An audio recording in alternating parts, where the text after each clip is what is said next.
So in the 2018 NBA draft, Michael Porter Jr. surprised everyone when he fell down all the way down to the 15th overall pick. This is due to the fact that going into the college season, he was viewed as a guy who was the #1 prospect, and nearly falling out of the lottery was very surprising for him. He would end up missing his first whole season due to his back injury. Then in the second season, he only played in 55 games where he averaged 10 points, but in the minutes he played, you could just tell he was a guy who could be a future All-Star in the NBA. Then in his third season, which was just last season, he went absolutely off, and I feel like he came a bit underrated because last year he averaged 19 points and 7 rebounds, shooting an absolute ridiculous 54% from the field and 44% from 3, making him one of the most efficient scorers in the NBA. And just having that much of an amazing season leads me to believe that Michael Porter Jr. will take a huge leap next season, whether it's being an all-star or maybe even a superstar. So today's video, I'll just be discussing why I think Michael Porter Jr. will break out next season even more than he did last season. Before we get into the video, I ask you to drop a like on this video as it does help my channel grow. Subscribe to my channel if you want daily NBA content. Also, if you want to help me reach my goal of 1,500 subscribers. Also, drop a comment on this video as I do respond to all of my comments. And play that intro.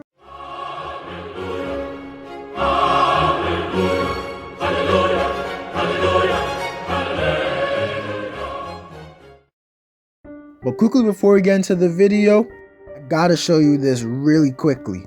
This is the new Diversion water bottle. It's basically a water bottle where you can put stuff like your keys, wallet, and other kind of small items like in your water bottle that will make you lose it way less. And it will also just help you to not have your pockets full and things like that. Click the link in my bio if you're interested, and into the video. To start the video off, the first reason I think Michael Porter Jr. is primed for a breakout season is due to the fact that to end last season, Porter Jr. went absolutely crazy. And what I'm talking about is after Jamal Murray got injured, Porter Jr. went absolutely off. And I'm not gonna lie, before Jamal Murray got injured, Porter Jr. was still playing at a very good level. He was averaging 18 points, 7 rebounds, shooting 53% from the field and 43% from 3.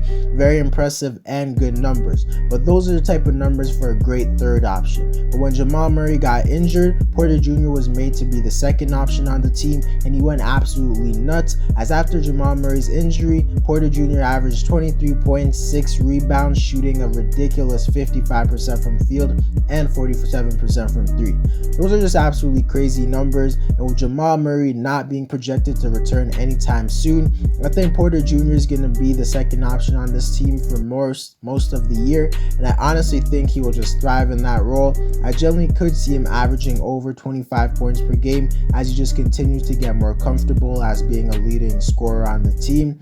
You also have to remember that he's playing alongside Nikola Jokic, one of the best playmakers in NBA history and the best passing in NBA history. So he's going to be getting a lot of easy looks. That's probably why his percentages are so high. Not saying without Jokic he would be inefficient or anything, but Porter Jr. actually has historical efficiency. That's how crazy he is.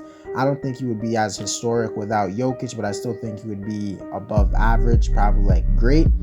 But nonetheless, after seeing him do it for 20 or so games, it definitely makes me more confident and think that he could do it over the course of a full season if he's the second option. And if his terrific play didn't just stop in the regular season, because in the postseason he had multiple big games, and he was the second biggest reason to why the Nuggets beat the Blazers, even though they were not expected to without Jamal Murray. In that series, he averaged 19.6 rebounds, shooting 51% from the field and 40% from 3. And you might be thinking those numbers are not close to 25 points per game. What you have to realize is, first of all, it's the playoffs. Teams were game planning for him because he was the second best player on Denver. And he actually had a horrible game 4 in that series where he scored 3 points. So if you don't count that game, he averaged 21 points. So all the evidence just points to Porter Jr. being a guy who can average over 25 points per game and just being a really good good player. The second reason I think Michael Porter Jr. will break out next season is due to the fact that this guy's just extremely skilled, bro. He's an elite shooter. When I say elite, I mean elite. Like, he honestly might be a top 10 shooter in the NBA right now. He's definitely a top 20 shooter in the NBA, because shooting 43% from 3 is not an easy task. And yes, I'm aware that he's helped out by Nikola Jokic because he gets way easier shots, but being that efficient is not an easy task, and I think he just has all the skills to be a guy who averages over 25 points, because on the offensive side of the floor, outside of his passing ability, he really has no weakness. He's a strong ball handler who can create his own shot against anyone. He's also 6'10", so no one can really block his shot or really contest him that well. And as I said, he's an elite three-point shooter who can hit them off the catch. He can shoot them off the dribble. He can do snapbacks, step backs, anything like that, any type of backs. And at the basket, he's a very good finisher, as he can finish through contact and he can finesse. The only problem with his offensive game is his passing. As I said, he's not really a good passer at all. I'd actually say he's a bad passer because he often misses open players. But when you score the ball like him and what I think he will do next season, it doesn't really matter. So when I just see a guy like that with that amount of skill, I think there's no way this guy cannot average over 25 points per game. He's not a guy like Julius Randle or Pascal Siakam, where they'll average like 22 points per game, but they'll never get to that level at averaging over 25 points just because of how they play.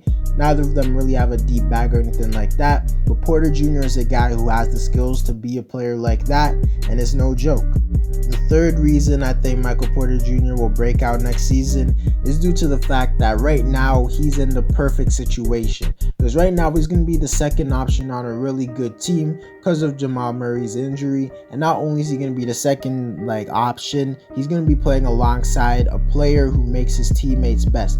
And he's not playing against, he's not playing with a guy who just scores the ball elite and that's why he's great. He's arguably playing with the guy who makes his teammates better the most in the NBA, if you kind of understand what I'm saying, in Nikola Jokic. And I think that will allow him to possibly have a 50-40-90 season, because we all know he can get the field goal and 3-point percentage up there. Just has to get that free throw percentage up there, but he definitely can play at that level. And even if he doesn't, averaging 25 points would be amazing. But even if he doesn't average 25 points, because I think at worst he's going to average 22-23 points per game.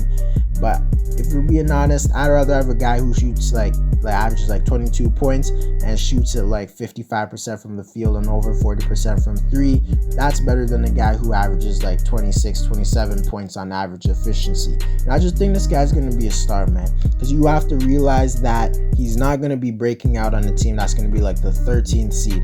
Denver is a lock to make the playoffs as long as they don't have injuries, which means he could possibly make the All-Star team if Denver becomes the 4th seed or 5th seed, something around there. Because even if he was on a bad team, I still think he will have a chance to make the All-Star team. But the fact that he's on a good team that gets recognition a lot, because Denver, they're not the most talked about team in the NBA, but they're also not the most underrated team in the NBA at the same time. They used to, but after the bubble, I don't think so. But I think he'll get the recognition this year to make an All-Star team. Not saying he should have been an All-Star last year, but if he plays at the level I think he's capable of, I definitely think he'll be an All-Star. You also have to realize this Denver team doesn't have a crazy amount of scores, because their third option now without Murray is probably going to be Aaron Gordon or Will Barton, which is simply not an amazing third option. So I definitely think there will be a significant difference from the amount of shots that Porter Jr. takes compared to the amount that Gordon or Barton takes, because Porter is just a way better scorer than both of them combined.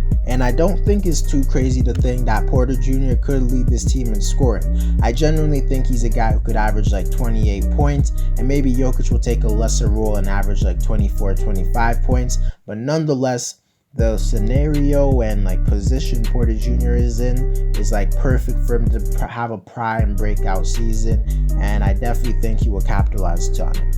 To conclude the video, if I had to make some predictions about how I think Porter Jr. will play this upcoming season, I would say he averages 26 points along with 7 rebounds, shooting 52% from the field and somewhere around over 40% from 3. I think he's just going to go absolutely crazy, and I think he might even win the Most Improved Player award. I definitely think if he plays at the level I think he can, he will make the All-Star team and maybe even be in the discussion for an All-NBA team. At worst, next season I might see Michael Porter Jr. averaging 20 or 22 points per game, still on really good efficiency.